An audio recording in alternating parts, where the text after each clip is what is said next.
Le CAP-CI a écrit au RHDP. Est-ce que ça existe encore ce truc? Le CAP-CI, c'est la coalition pour une alternance pacifique. Ça existe encore ce truc? Je ne saurais vous répondre, Arthur Banga, mais évidemment, elle existe. Le RHDP a répondu favorablement.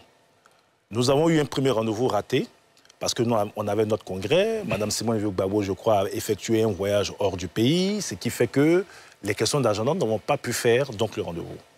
Mais je tiens à vous rappeler que le mardi dernier, il était convenu que nous rencontrions. Le RHDP a marqué son accord pour une rencontre le mardi dernier. On ne les a pas vus. Donc ça ne sert à rien d'aller dans les médias, appeler le RHDP au dialogue et puis pointer absent lorsqu'il y a des rendez-vous pour le dialogue. Nous sommes prêts à échanger avec eux où ils veulent, quand ils veulent, sur tous les sujets qu'ils veulent. D'accord. Le RHDP est un parti ouvert. Maintenant, ce que le ministre Amédée a dit, Ali, et je termine, je fais ce désir partout où je passe. Je suis venu ici avec les conclusions du dialogue politique, paraphées par toutes les parties. Et il y a un paragraphe qui est extrêmement important, à la page 3 sur les recommandations. Je lis rapidement. Le dialogue politique, qui s'est déroulé dans la courtoisie, dans la bonne ambiance et dans un climat apaisé, a consacré l'accord des partis sur le fonctionnement normal de l'État et de ses institutions. C'est tout. Et on poursuit avec le PPACI, avec le PDCI et tous les partis pour dire, à l'issue des échanges, de nombreuses questions soulevées ont donné lieu à des informations et à des explications satisfaisantes de la part du gouvernement. Donc beaucoup de questions ont eu des réponses satisfaisantes. D'autres relèvent des prérogatives des institutions, comme ça a été dit par le ministre Amédée. Entre autres quelques questions, je vais faire une révélation ici.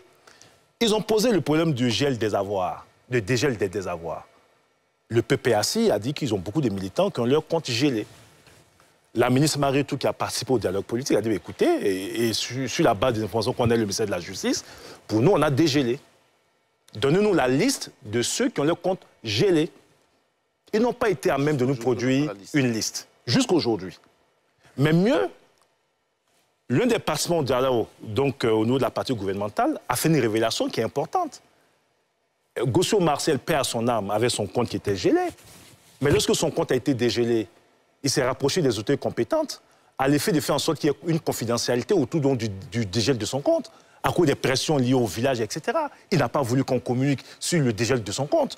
Donc de nombreux cadres de l'opposition ont vu leur compte dégélé, mais de façon pas très honnête, continuent de dire que leur compte était gelé. Mais lorsqu'au dialogue politique, on donne-nous la liste des comptes gelés, on va dégéler. Ils ont été incapables de nous donner dans cette liste jusqu'à aujourd'hui. D'accord. Nous voici au terme de cette première partie. Professeur Banga, vous avez une minute, allez-y. Non, je peux avoir une minute, mais les Professeur Banga, c'est moi qui dirige ce débat, vous avez une minute. C'est une injustice, d'accord. Non, c'est pas une injustice, allez-y. Moi, comme j'ai dit tout à l'heure, je reviens à la question, c'est l'avenir du RHDP. Moi, l'avenir proche, je répète, il ne m'inquiète pas. Pour moi, vous allez gagner, pour moi, vous allez être là. Donc ça, il ne m'inquiète vraiment pas. Même pour l'avenir lointain, nous, on n'est pas inquiets. Je partage maintenant mon inquiétude sur l'avenir lointain. Allez-y. Vous avez tous cité, le nombre de fois que vous avez dit cité Alassane Ouattara, c'est incroyable. Je pense que vous avez tellement cité. Et je repose ma question.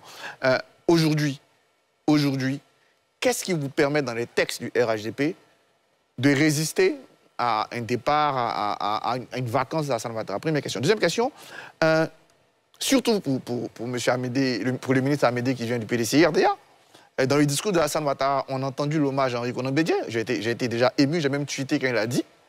Mais la question, on a l'impression aujourd'hui que le RHDP se sent tellement fort que la question des alliances, la question de rassembler les oufouettistes, la question de rassembler la droite ne fait même plus partie de vos inquiétudes puisqu'elle n'apparaît aucunement, en aucun cas, dans le Congrès. Alors que pour moi, l'une des responsabilités politiques d'Alassane Ouattara et du RHDP sera la mission de rassembler les oufouettistes à un certain moment donné. Parce qu'on ne va pas continuer tout le temps à se tirer comme ça dessus entre oufouettistes parce que ce n'est pas la chose la plus intéressante. Troisième chose, dans le fonctionnement... Troisième et dernière chose. Ouais, dans le fonctionnement du RHDP, les grands partis font ce qu'on appelle la cooptation. C'est-à-dire aller identifier des jeunes, des cadres, etc., pour rentrer dans le parti, pour prendre la responsabilité. Je n'ai pas vu aussi dans les textes. Est-ce qu'il y a la place pour la cooptation? Peut-être que ça permettra de coopter Augustin Kiyot comme il n'est pas de l'opposition. Avec beaucoup de plaisir. D'accord. Réponse, monsieur le ministre Amédée. Je voudrais répondre sur... tout à l'heure, si vous m'avez bien écouté, j'ai dit que le PDCI est un parti oufouettiste. Le RHDP est un parti oufouettiste. Si vous m'aviez suivi, si vous avez suivi chaque fois que je vais faire des tournées, je lance toujours un appel à nos frères du PDCI de venir avec le RHDP parce que nous sommes tous des oufouettistes.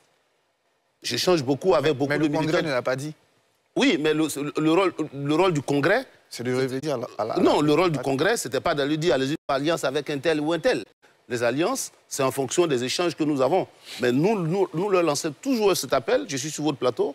J'ai dit que le PDCI est un parti oufotiste, le RHDP est un parti oufotiste. Nous avons l'obligation de nous entendre pour travailler ensemble pour faire avancer ce pays comme l'a souhaité le président Houphouët-Boigny lui-même. Alors, je voudrais, Arthur, sur l'avenir, il ne faudrait pas s'inquiéter. Déjà, on a des textes modernes. D'ailleurs, à l'occasion de ce congrès, on a consacré un poste de premier vice-président. Le premier vice-président du RHDP supplée le président en cas de vacances ou d'empêchement. Donc, les mécanismes démocratiques ont été prévus. Il sera élu ou sera nommé ce premier vice-président? Non, le premier vice-président devient automatiquement le président du parti. Non, oui, mais le premier vice-président, il sera élu ou il sera nommé? Vous avez dit en cas de vacances. Il sera premier vice-président. Oui, mais il sera nommé par le président du parti. Okay. Ensuite, pour l'avenir, nous, on a confiance au président Alassane Ouattara. Je pense que... Oui, mais je l'ai dit.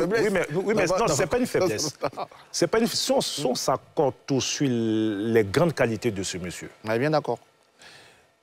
Vous pouvez bien imaginer que nous sommes tous les résultats de sa politique depuis plusieurs années. Et il a su s'entourer des cadres hyper compétents. Et donc, pour l'avenir, le président Ouattara saura nous dire, à un moment donné, la voie qu'il veut construire. D'ailleurs, c'est lui qui nous a proposé Amadou Gon Coulibaly en 2020, qui a été adoubé par la quasi-totalité des militants du RHDP. Donc, on a une totale confiance au président Ouattara. Et donc ça, je souhaite que cette préoccupation ne soit plus démise. Maintenant, sur la cooptation, vous avez remarqué que le RHDP, c'est quand même la synthèse de plusieurs figures, de plusieurs courants politiques. Vous avez trouvé au sein du RHDP des gens de droite, des gens de gauche, à l'origine. C'est un grand parti de rassemblement. Mais nous sommes d'abord oufouettistes. Et vous savez que depuis 2018, lorsque l'alliance avec le président Bédié s'est estompée, mais en dépit du fait qu'au mois de juillet, on avait de part et d'autre constaté l'échec de cette alliance, le président Ouattara a poursuivi les échanges. Je peux vous révéler qu'avant la mort du président Bédié, des contacts informels étaient déjà établis. Bédié l'avait même dit. Le président Bédié l'a dit, mais des contacts informels avaient été établis pour que nous puissions nous retrouver. Je pense que ce qui nous unit avec le PDCI est beaucoup plus important que ce qui nous divise. Et donc, que ce soit maintenant ou après les élections, nous devons nous retrouver. Très bien. Ce pays, nous l'avons stabilisé ensemble. Et le président Ouattara croit au rassemblement, et surtout des enfants d'Oufoué, et même au-delà. Et je pense que tous les gens du PDCI qui croient en cette Côte d'Ivoire nouvelle, bâtie sur des fondamentaux solides, et qui pensent que nous pouvons faire chemin ensemble, le président Ouattara leur ouvre le bras. Merci beaucoup, Mamadou Touré. Je rappelle que vous êtes porte-parole adjoint du RHDP, ministre de la Promotion de la Jeunesse, de l'Insertion professionnelle et du Service civique. Amédée Kofi Kwaku, président du comité d'organisation du congrès du RHDP, ministre de l'Équipement et de l'Entretien routier. Merci d'être venu faire le débat sur NCI 360, monsieur le ministre.